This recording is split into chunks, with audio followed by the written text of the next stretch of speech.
All right, here we are with Tim Wilson, member for Goldstein, Liberal MP and ex-IPA icon. Welcome to the program, Tim.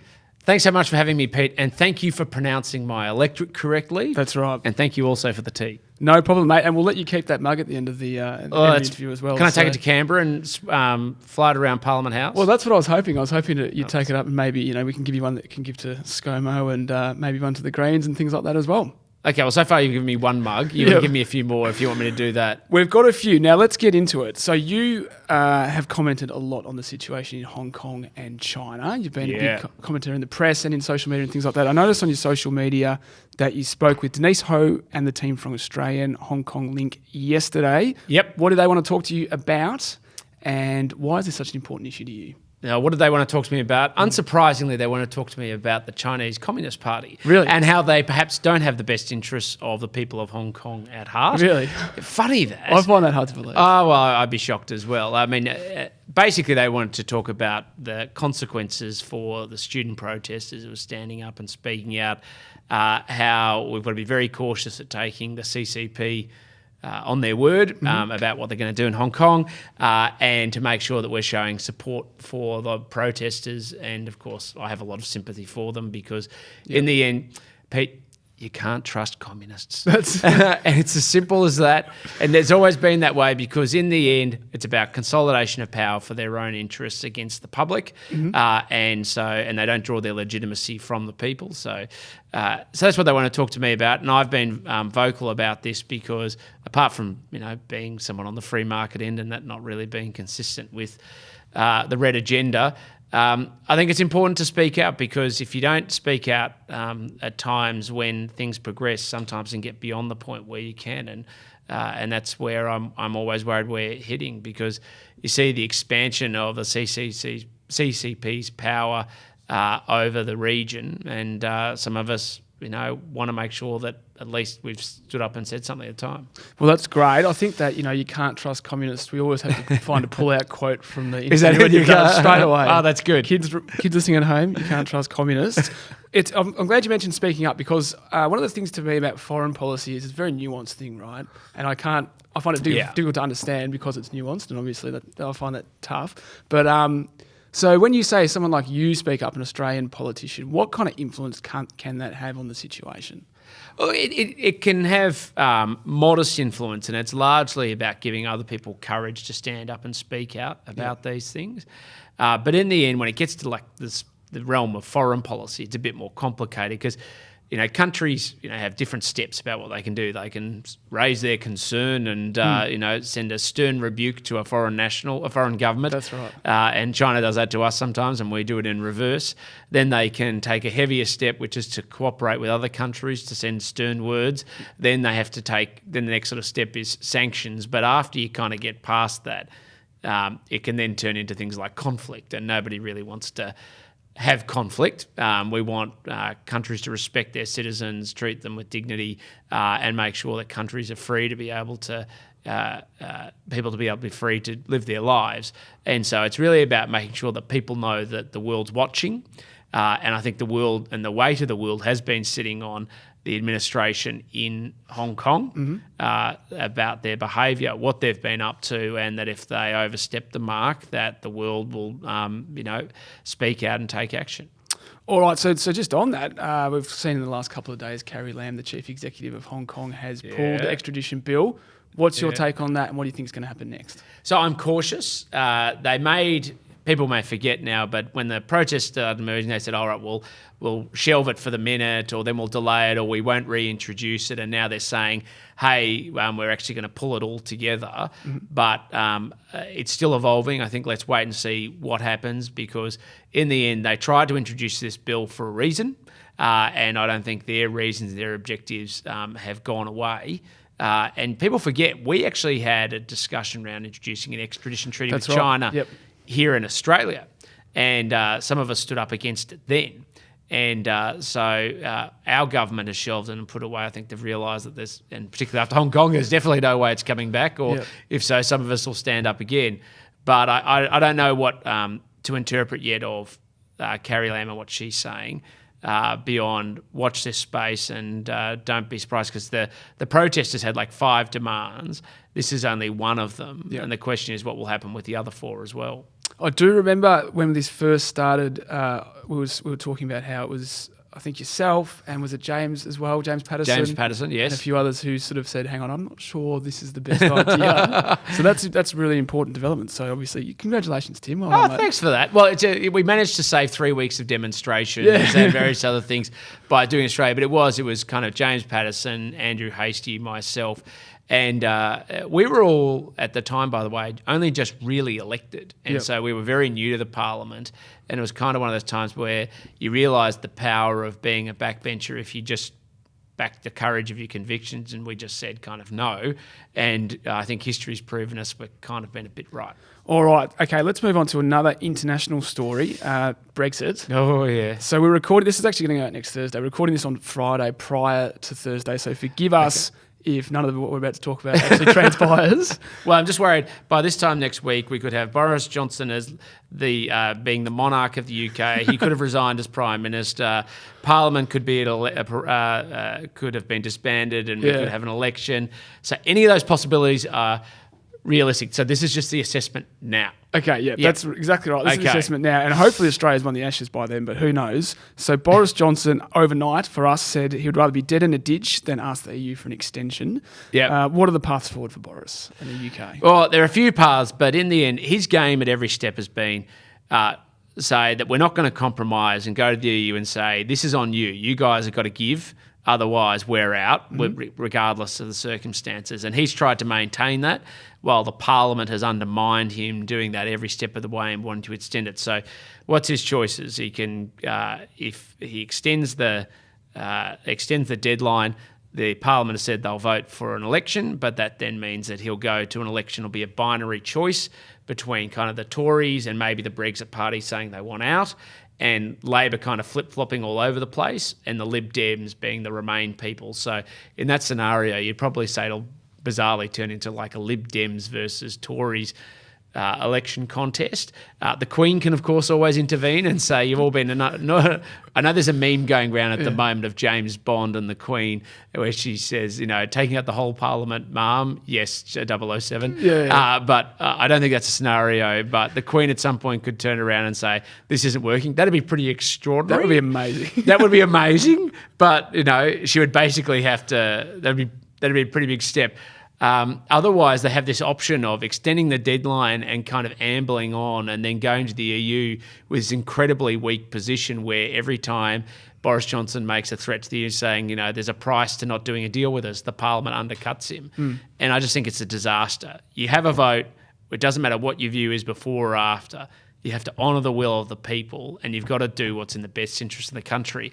And I actually think the risks of a no-deal Brexit now are virtually zero, because the markets have priced the cost in. Most of and there will be some damage done from a no-deal Brexit. Companies will move, everything. I think most of those are laid plans or have done them already. Yep. So I think I should get on with it and get on to the recovery.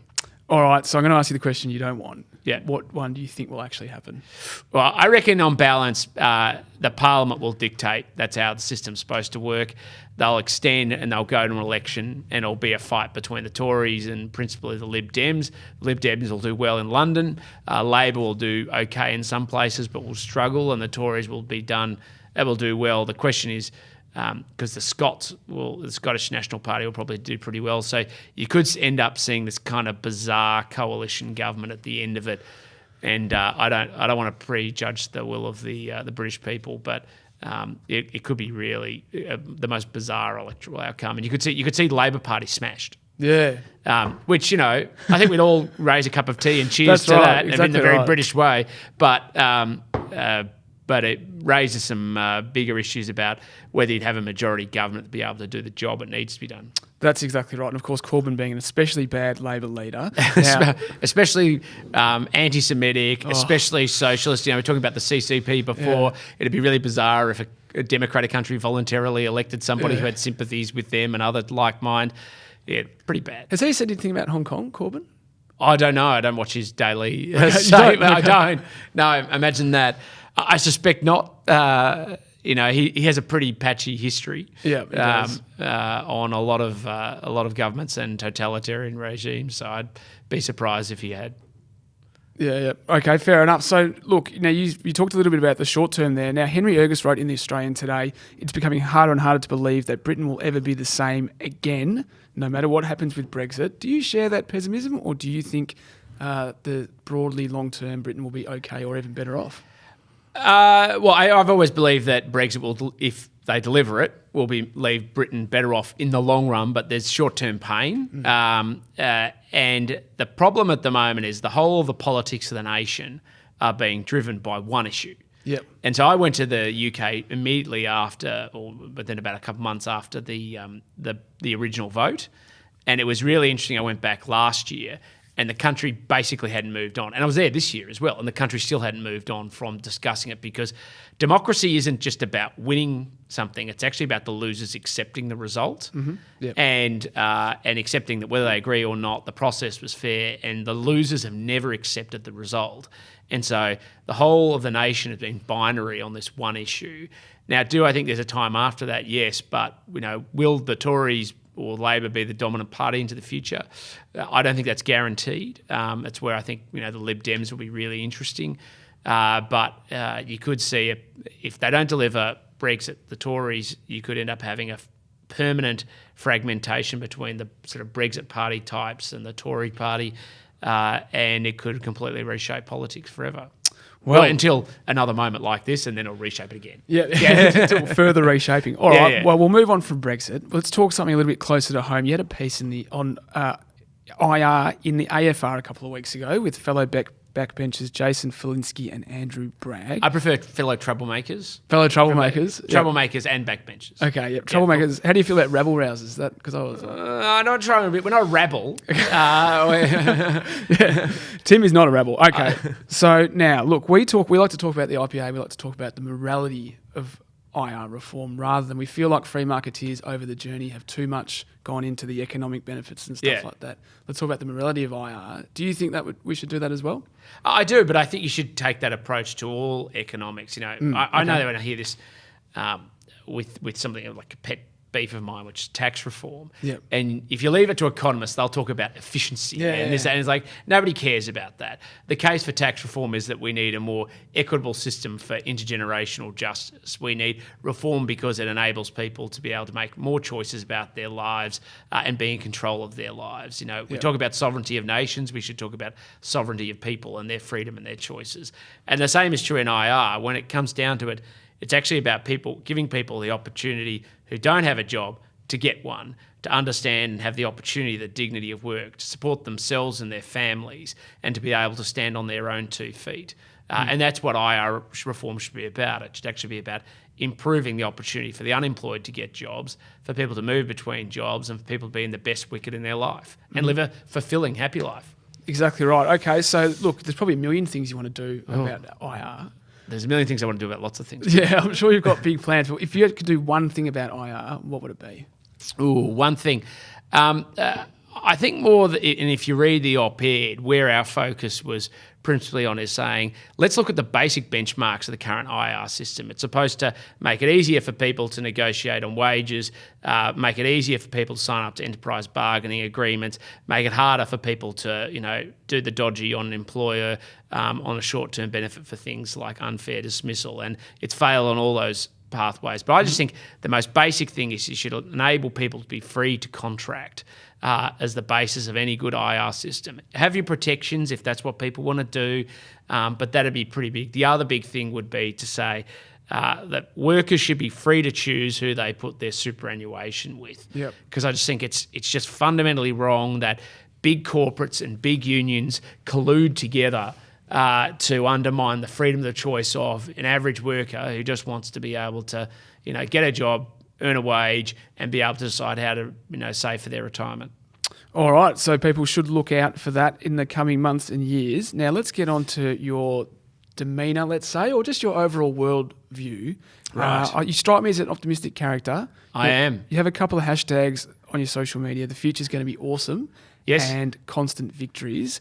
Why don't you explain those to our listeners if they don't know, and explain why you're optimistic? Constant victories is a mindset thing, which is just about the idea that you've got to look for the good in everything, and you've got to build as part of the theme, because so much of life is about attitude. Okay. I just never cease to be amazed that people get in the doldrums, and yes, people have serious mental health or have genuine mental health issues, but most things are about how you look at them. And if you look at life as winning and as opportunity and moments to be seized, and that's what constant victory is about. It's about being upbeat. And the future is going to be awesome. It's specifically about why we should be optimistic about the future, because I can't stand how people always talk about how we're going to be poorer in the future or less well off, or the environment's going to be worse. The evidence just doesn't bear that out. Exactly right. There are so many books that have been written about this, but none of them are bestsellers. Doom and gloom sells, division sells, optimism and hope doesn't. And so the future is going to be awesome. It's just like every time there's something really cool about like robotics or the health of the environment, it's getting better, we just post it out and say the future is going to be awesome and try and build up that sense of optimism. And so that's ultimately why I'm optimistic, because as the world gets richer and technology progresses and society improves and people realise more of their ambition, things get better. And I just look at most of the challenge and go, can we solve it? Yes. Is technology largely going to help improve the world? Yes. And so you're looking and go, okay, well, there's plenty of indicators to be optimistic. The only basis of pessimism is because people want to use that as a justification, normally to drive their centralist controlling agenda to try and dictate to you how to live your life. And, they have a lot of that in common with the CCP. There you go. Exactly. That was a great speech. Fantastic stuff. All right, now you're a charmer, Pete. Well, that's what they say. I'm not sure who they are, but just the characters in my brain. No, so let's go a little bit behind the scenes, because people love to hear the behind the scenes from politicians. Yep. What's the best part of being a politician, and what's ScoMo like? So the best bit about being a politician is when you're in Parliament House. I know this is going to sound really dicky, and kids from schools come and visit you. I reckon it's awesome, because you kind of get to see their, after they've been on like an 8-hour bus trip, but you get to see their eyes come alive and kind of see what the point of Parliament is and democracy, but also they're excited to see you because, you're their guy or gal in Canberra, and I love talking to them. They're so much fun. And then you ask them to ask questions, and they'll ask the... kids don't have much inhibition, so they'll ask you questions which no adult in their right mind would ever ask you, and so they're fun to answer. What's ScoMo like? So ScoMo's kind of like... I know he's your boss, but, Well, no, the people of Goldstein are my boss. Sorry. After them. But after them, he's the man in charge. What's he like? He's pretty firm. Mm-hmm. He's pretty straight, I've found. And so you can go and talk to him, and he'll give you pretty much a clear sense of what he wants and why he wants it and where you fit into it. He likes a glass of red wine from time to time, but he's pretty measured. He's kind of like the responsible uncle in the family. And, that's probably not a bad place to start for a leader of a country. That's right. That is a good spot. All right. Now, I want to ask you one more question before we finish up. So now one of my colleagues here at the IPA, Hugh. Yeah. Now he met his wife not through you, not through Tinder, no. not at the pub, and not through you, but you and your husband Ryan actually set them up. Yes. And now they're married. Yeah. If this politics caper doesn't work out for you, would you think about a matchmaking business? Absolutely. Something to look into. But I'm not sure that it's that efficient these days, because you've kind of got technology apps where people, what are they, left and right swipe? Or I'm not familiar. No, you're not familiar? No, it's left no and judgment. Right. Yeah. I kind of got into a relationship before all this stuff came out. So I remember back like when you did this stuff on computers, whereas now you just swipe left and right, but I don't know which one's which. Yeah. So we've removed the middleman from setups. So I don't know if me trying to introduce myself into a broker into another person's relationship, I'm not sure that's the most efficient way to get outcomes. So you've been disrupted by technology.